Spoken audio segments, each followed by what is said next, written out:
Welcome to Catalyze, the Connected Leaders Academy virtual conference designed to reshape your vision of transformation.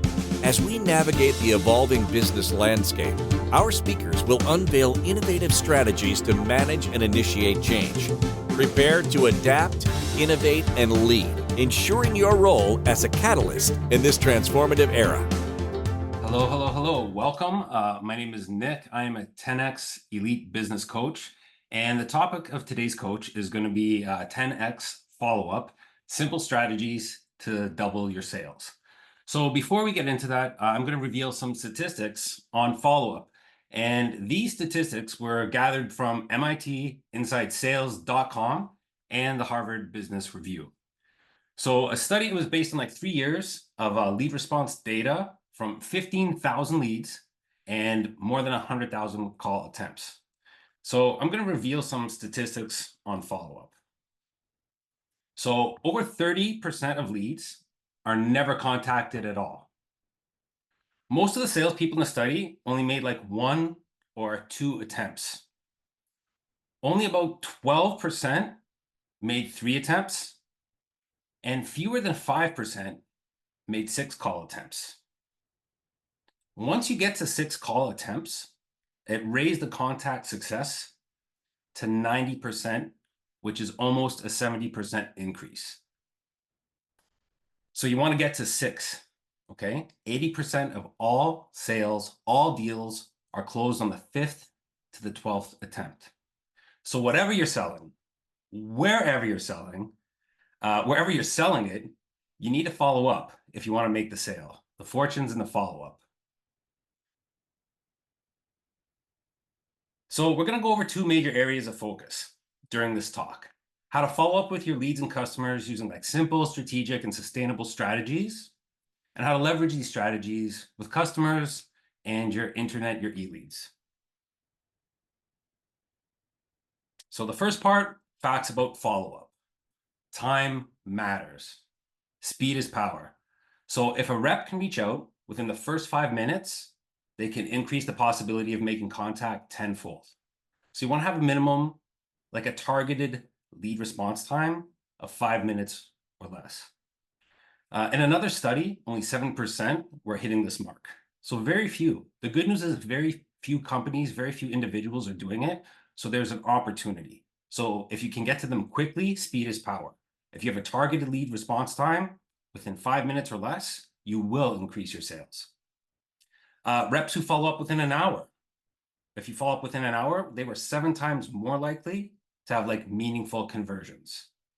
So, the old saying, time is money, speed matters. So when you hear this term called follow-up, what's the definition of it? Well, the definition of follow-up is an action or thing that serves to increase the effectiveness of a previous one. Follow-up is to pursue an effort to take further action. I'm following up for them to take further action.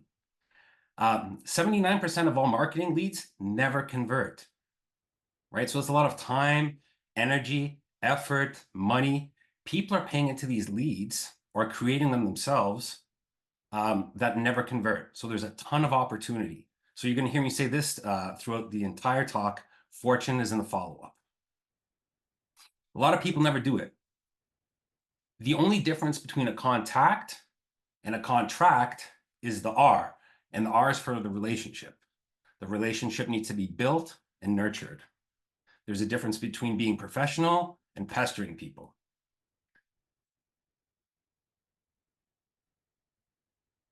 It's not enough to recognize all of your leads will require follow-up. It's not enough just to recognize that they're all going to require follow-up. You've got to embrace it. Right? You've got to embrace it. It's just part of being successful in business and sales and life. You need to follow up. 73% of B2B leads, they're not sales ready. 50% are qualified leads. 50% of the qualified leads aren't ready to buy yet. Therefore, they require follow-up. Positive people see problems as opportunities. 65% of the B2B companies surveyed attempt to having no need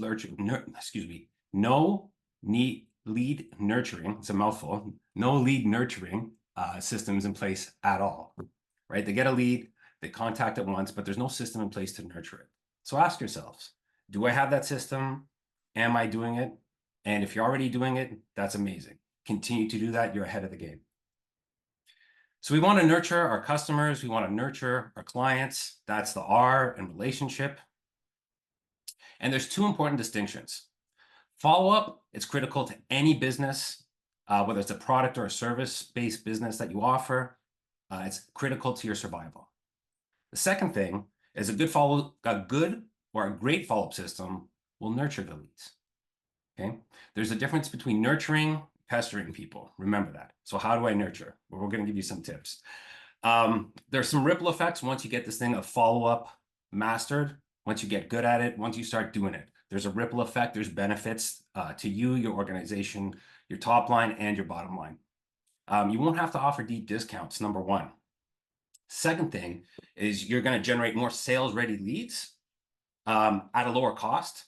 Companies that get really good at nurturing leads generate 50% more sales-ready leads at a 33% lower cost. That's the value in doing this. Okay. The third thing is you'll close larger deals. Fortunes in the follow-up. Nurture leads make 47% larger purposes. So the 5 principles I'm going to talk to you about are the 5 principles of powerful follow-up. Principle number 1. So if you're taking notes, write this down. Principle number 1, be the first to follow up. I know a lot of times if I'm looking for a quote, an estimate, I want to bid on something, sometimes the first person who gets back to me, they win by default. They got back to me. You know, I'm looking for new blinds for my home. I'm looking for some interlocking. I'm looking for some landscaping. I'm looking for a marketing company. Believe it or not, a lot of people don't get back to me. Why would they do that? They're in business. They're busy. They're doing other things. They don't have adequate staff. They're afraid of rejection, whatever the case may be. So I said it at the beginning of the talk, try to have a minimum lead response time. Be first to follow up. Principle number 2, that's the always rule. I'm always going to follow up. If you don't have always, you're going to end up with nevers. If I don't always follow up, probably never going to do it. Or I might get around to it later, but you'll get busy. You'll have another lead. You'll have another client. Life will happen. You'll get busy doing something else. Okay. Always follow up. When I meet somebody, when it's for business or have a lead, I always follow up no matter what. 100% of the people, 100% of the time. So have some always in place. I'm always going to call. I'm always going to have an email. I'm always going to text. Whatever that method is, have always. Right? When I meet somebody, when I get an inquiry, it can be automated, but have some always in place so you don't end up with nevers. Never going to get the client, the prospect, or the deal. Principle number 3. Make the most important sale first, and that's the one to yourself. You've got to sell yourself on what you're doing is important. Sell yourself on the value. You're investing in your business, you're investing in your future, you're investing in your company, right? Doing the follow-up, it might not be the most fun in the world. Lots of people won't answer. You will get rejected. You will get put to voicemail. You won't even know if it's working sometimes.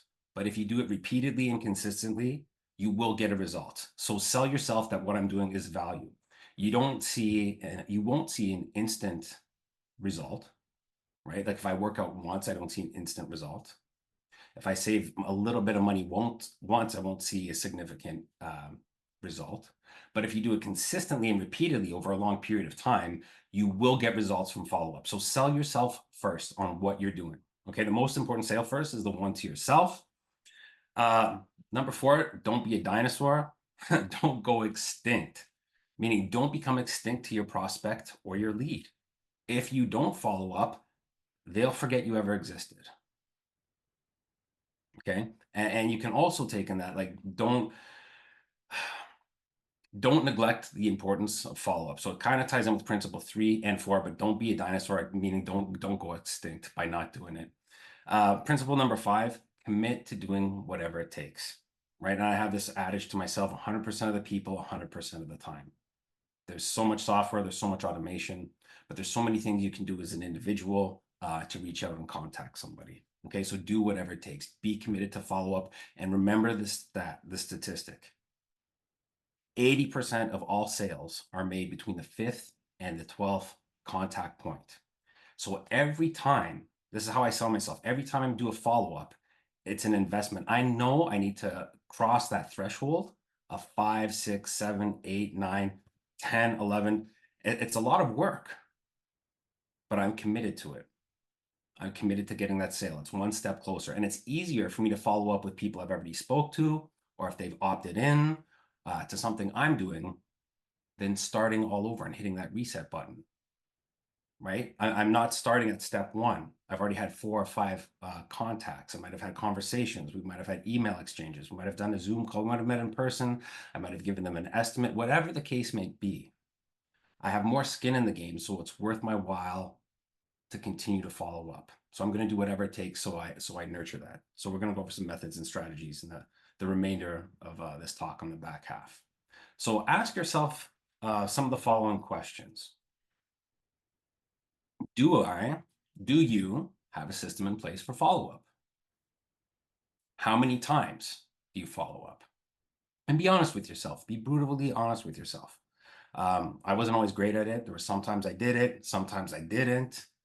Kind of like working out. Sometimes I do it, sometimes I don't.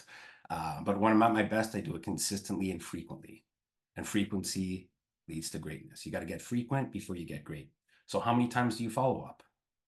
Is it consistent? Is it sometimes, do I prejudge the lead? Do I only follow up when I think there's a deal there? Okay. Number 3, what channels do you use? Do you only email people follow up? Do I only phone call people? Do I only text people? What channels do I use? Am I creative? Your creativity will follow your commitment to being successful in follow-up. What are some other channels? You can message them on Facebook Messenger, WhatsApp, LinkedIn, IG, Insta, like whatever.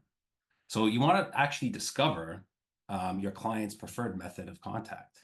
It's not what I prefer. You know, if I'm an email person, if my client prefers, you have to discover that and have awareness. But you can follow up multiple times using multiple channels, different channels. And my preferred method of communication is the client's preferred method of communication. So you need awareness, you need to discover it, be aware, and then communicate with your client or prospect on their preferred method of communication. So discover the channel. And then ask yourself, on a scale of 1 to 10, 10 being the best, how would you rate your current follow-up? How would you rate it? Okay, I'm going to go over on the time remaining 6 pillars of follow-up. So the pillar number 1 is the commitment. You got to be committed. Okay, you have to commit. Hey, I'm doing this. How do you decide on anything? How do you do anything? You make a decision. Hey, I'm committed. Can't just say it. You can't talk about it. Be about it. I'm committed. I'm committed to following up with people. 100% of the people, 100% of the time. Fortunes in the follow-up. Okay, we do all these things. We have our web pages, or it could be our webinars. It can be live chats. You can put on an event, pay a lot of money, put a lot of effort in to getting these people to come into your ecosystem. But if you don't follow up, you're leaving money on the table, I promise you. So pillar number 1 is I'm going to be committed right here, right now to this thing called follow-up.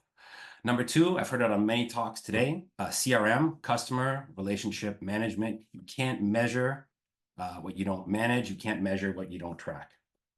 Okay, without visibility on what you're doing, it's hard to have a high degree of accountability, right? So if you don't have one, there's many out there. Start using it frequently. Number 3, organization. You need to be organized. And that's what separates the professional from the amateur. You got to be organized. Scripts. If you don't have one, there's lots of people that can help you with one. But when I say if you don't have always, you're going to have nevers. It could be as simple as having bullet points, and you're always going to ask the same questions, or it's kind of like a guide, rather than just making it up. If you don't have something structured, or you're not sure on what you're going to say, you may avoid it. You may avoid making the call. You may avoid sending the email. You don't know what to say. There's not much value. I'm going to get into some tips about that as well. Accountability. If you don't like being managed, and most of us are entrepreneurs, especially in this particular group. But if you don't like being managed, you have to have a high degree of accountability to yourself. Okay, accountability, like this is what I'm going to do. What is my minimum daily standard? Am I setting time in my day for this? We make time for the gym, could be your kids, could be your clients. We make time for what's important. But if your business is important to you, structure a time, fit it in, right? If you don't have a lot of time, maybe you do 15 minutes once every 2 hours, but that will compound through the day. Or you can get it all in just like a workout. I'm going to do a half-hour follow-up in my AM routine, a half-hour in my evening routine. And if you do that, think how much it can compound, right? If I follow up with like 20 leads in the morning, 20 leads in the afternoon, that's 40, that's a couple hundred follow-ups that I'm doing in a week. If you don't have time for that, cut it in half. But that might be a hell of a lot more than you're doing right now. So have some accountability to yourself. Or for your team, if you have a team, have some accountability. You know, is it required? And the sixth pillar is have an unreasonable attitude, massive actions, 100% of the people, 100% of the time. So follow up, be professional, be persistent, don't pester people. And there's a method you can do by being professional, using the different channels, using a variety of different messages, adding value in your follow-up, not just saying, hey, it's Nick, I'm following up with you. How can you add value? How can you continue the conversation to add value? So it's more like a continuance of the conversation, less of a presentation. How can I continue to add value in my follow-up that's going to keep my prospect or my client engaged in what I'm saying, what I have to offer, and keep their interest level high? Your creativity will follow your commitment, how committed you are to what you're doing and adding value. So we have a thing called VAFU, value added follow-up. Add as much value as you can on every interaction. It could be a link. It could be something that you didn't think about. It could be more detailed information, but add value, not just a phone call. So whenever you're doing follow-up, how can I add value in this exchange? So ask yourselves, based on everything I've talked about to this point so far, what, maybe you've identified some things. What do I need to work on the most? Are there any obstacles in my way that I maybe need to clear so I can start taking action and moving towards some of these? And the remaining time that we have, I'm going to talk about a few mistakes that will shortcut yourself to success. So we want to avoid these things. So the biggest mistake, if you get nothing else from this talk, the biggest mistake is not making the call. 30% of all leads are never contacted. Believe it or not, you're like, hey, that's crazy. I call everybody. Okay, that's great. Your competition's not. Okay, the biggest mistake you can make is not making the call. Okay, making the call is senior to what you say. Make the freaking call. If you're busy, make the call. If there's something on your calendar, make the call. Okay, sales is a numbers game. Okay, and sales isn't a dirty word. You will have to ask somebody to do business with you for your product or service at some point of time. So the biggest mistake that all of us make is not making the call. So number one, make the call. Almost every problem people face in their careers and other aspects of their lives, whether it's failed diets, marriages, financial problems, are the result of not taking enough action. Okay, action is the middle finger to doubt. Activity creates activity. The second mistake is not making enough calls, right? So ask yourself in the past, hey, have I made enough calls? Or have I made enough texts? Have I sent out enough emails? Have I sent out enough DMs? There's so many ways you could do it. You can do voice messages. People are very curious. I've had a high degree of success when I send a video follow-up. If it's a text, they see it. If it's a video, we're curious. They may or may not get back to me, but most of the time people play because they want to see what's on the video out of curiosity. A voice note, same thing. They don't know what's inside. It's like a gift. They have to open it up to see what's there. So every social media, Messenger, LinkedIn, they all allow you to do voice recordings. They all allow you to do videos. You can mix them up and you can be really creative with that. So not making enough calls is the second one.